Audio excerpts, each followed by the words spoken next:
वासुदेवाय वासुदेवाय वासुदेवाय वासुदेवाय। बोली प्रियकांजू सरकार की, श्री नारायण भगवान की जय। सभी भक्तों को मेरा प्यार भरा राधे राधे। जैसा कि आप सभी जानते हैं 21 तारीख को निर्जला एकादशी व्रत बड़ा ही सुंदर पुनीत पावन व्रत है, जो भी मनुष्य जीवन प्राप्त करने के बाद, वैसे तो ये कहते हैं कि किसी भी एकादशी के दिन अन्न ग्रहण नहीं करना चाहिए। एकादशी का व्रत जो है विशेषतः नारायण भगवान को बहुत प्रिय है, और जो जीव एकादशी का व्रत करता है सहज में ही वो भव सागर से पार हो जाता है। इतना प्रिय है नारायण भगवान को एकादशी का व्रत। परंतु एकादशी ज्येष्ठ मास की शुक्ल पक्ष की जो एकादशी है उसे निर्जला एकादशी कहते हैं।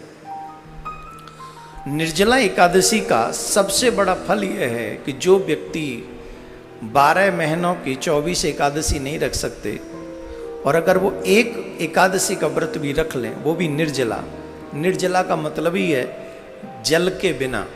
बहुत से लोग ये प्रश्न करते हैं कि महाराज जल पी सकते हैं कि नहीं, जिसका नाम ही निर्जला है तो वहाँ जल कैसे पिएंगे। पर सामर्थ्य ना हो तो जल ले लें, पर वो पूरा व्रत जो है फल वो तब मिलेगा जब हम और ये तपस्या है। ज्येष्ठ मास अपने आप में बहुत, इस समय सूर्य पूरे तपस पे होते हैं, और उस भयानक गर्मी में भी जो व्यक्ति जल भी ग्रहण नहीं करता 24 घंटे, सूर्य उदय से सूर्य उदय तक जो ग्रहण नहीं करता है, उसे 12 महीने की 24 एकादशियों का फल प्राप्त हो जाता है। कैसे? ये कथा आती है पांडवों के समय की है। एक बार वेद व्यास जी महाराज पांडवों के भवन में पधारे, तो जब पांडवों के समय वेद व्यास जी पधारे तो पितामह भीष्म भी वहाँ मौजूद थे। तो उस समय कुछ सत्संग की चर्चा हो रही थी, तो उस समय भीम ने अपना एक प्रश्न रखा वेद व्यास जी के चरणों में। बोले महाराज, जब भी एकादशी आती है तो मेरी माँ भी व्रत रहती है, मेरे भाई भी व्रत रहते हैं, और मुझ पे भी बार बार ये प्रेशर डालते हैं कि तुम भी एकादशी का व्रत रखा करो, और मैं बिना अन्न के रह नहीं सकता। आपको पता है मेरे उदर में ब्रक नाम की अग्नि है, और इस अग्नि से मैं इतना त्रस्त हूँ कि मैं तो एक दिन छोड़ो एक समय भी बिना अन्न के नहीं रह सकता। इसलिए कोई ऐसा उपाय बता दीजिए कि मैं भी कोई व्रत कर लूँ तो मेरा भी कल्याण हो जाए। आप लोग विश्वास नहीं करेंगे, वेद व्यास जी महाराज ने कहा कि देखो भीम, तुम एक काम करो, ज्येष्ठ मास की शुक्ल पक्ष में की जो निर्जला एकादशी है, तुम उसको बिना जल के उस व्रत को पूरा करो, और सूर्य उदय से सूर्य उदय तक जल ग्रहण मत करना, तो तुम्हें 24 की 24 एकादशियों का फल प्राप्त हो जाएगा। भीम ने कहा एक दिन तो तपस्या कर सकते हैं, तो भीम ने ये की, इसलिए इस एकादशी का नाम भीम एकादशी भी है। एक बात और बता दूं मैं आपको यहाँ पर, जो व्यक्ति निर्जल रहकर निर्जला एकादशी का व्रत करता है, आप कल्पना नहीं कर सकते, मैंने कहीं सुना है इतना बड़ा फल इसको मिलता है, इतना बड़ा फल कि 100 पीढ़ी हमसे पहले जो आए हैं उनका कल्याण कर देती है, और 100 पीढ़ी बाद में जो आएंगी उनका कल्याण हम कर सकते हैं, जो निर्जला एकादशी का व्रत करता हो, लेकिन नियम से। अब हम क्या समस्या है कि हम नियम में गड़बड़ी कर देते हैं, इसीलिए इस वीडियो को समय से पहले सुन लो। आप 21 जून से पहले सुन लो, और ज़्यादा से ज़्यादा सनातनी जो एकादशी का व्रत रखते हैं उन तक पहुंचा दो। नियम क्या है? 3 दिन पहले से ही हमें कुछ भक्ष्य अभक्ष्य ग्रहण नहीं करना चाहिए। कुछ भी, इवन प्याज लहसुन भी 3 दिन पहले नहीं खाना चाहिए। कई लोग खा लेते हैं फिर व्रत भी कर लेते हैं, पर नहीं खाना चाहिए। और 10वीं की रात से ही अन्न का परित्याग कर देना चाहिए। एकादशी वाले दिन सूर्य उदय हो उससे पहले तक तुम्हारा स्नान हो जाना चाहिए, और उस समय अपने नाम, अपने गोत्र का नाम लेकर संकल्प करना चाहिए कि मैं निर्जला एकादशी व्रत रहूंगा।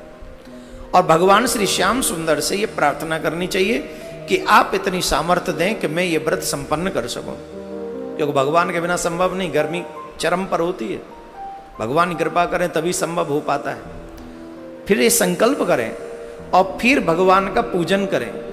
भगवान नारायण का रूप है, चाहे नारायण के रूप में करें, कृष्ण के रूप में करें, राम के रूप में करें, किसी भी रूप में करें, लेकिन नारायण भगवान के रूप का ही पूजन होना चाहिए। जो आपके आराध्य, चाहे राम जी हो चाहे कृष्ण जी हो, उस रूप में आप कर सकते हैं। सालग्राम की भी पूजा आप कर सकते हैं।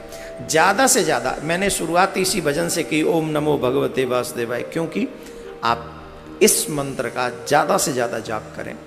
और विशेष बात यह है कि भगवान को पूजन करने के बाद में ब्रह्मचर्य का पालन करें, पृथ्वी पर शयन करें, झूठ नहीं बोलें, क्रोध नहीं करें, इन सब नियमों को पालन करें। और सबसे बड़ी बात, रात्रि में जागरण करें। और रात्रि में शिवरात्रि के समय जैसा पूजन होता है वैसा पूजन हमको भगवान सालिग्राम का करना चाहिए।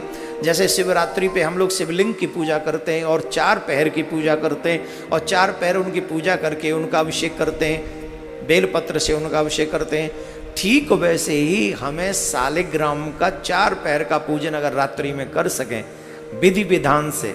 अब वो 4 पहर कैसे हैं? बोले पहला पहर है 8 बजे से 10 बजे के बीच का, दूसरा पहर है 12 बजे से 2 बजे के बीच का, तीसरा है, पहला है क्षमा करें, पहला है 8 से 10, दूसरा है 10 से 12, तीसरा है 12 से 2 और चौथा है 2 से 4। ये 4 पहर की पूजा आपको ऐसे करनी है कि हर एक पहर में भगवान को तुलसी चढ़ाएं, तुलसी चढ़ाकर, चंदन चढ़ाकर भगवान का जितना भी हो सके अभिषेक करें, पंचामृत से अभिषेक करें।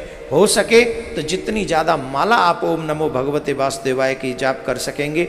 अगर विधि विधान से आपने इस निर्जला एकादशी को, इस वाली एकादशी को व्रत आपने कर लिया तो 100 पीढ़ी पहले की और 100 पीढ़ी बाद की 200 पीढ़ियों को तार सकते हो आप, अगर कर लें थोड़ा सा अपने ऊप तपस्या का थोड़ा सा स्वरूप अपने आप में करें, तप करें, कर लीजिए, तब तो सब कट जाएंगे पाप, है ना। तो क्या ये पूजा आपको ऐसे करनी है, लोगों तक इसको 21 से पहले पहुंचा दें और आप यही गाते रहें, ओम नमो भगवते वासुदेवाय।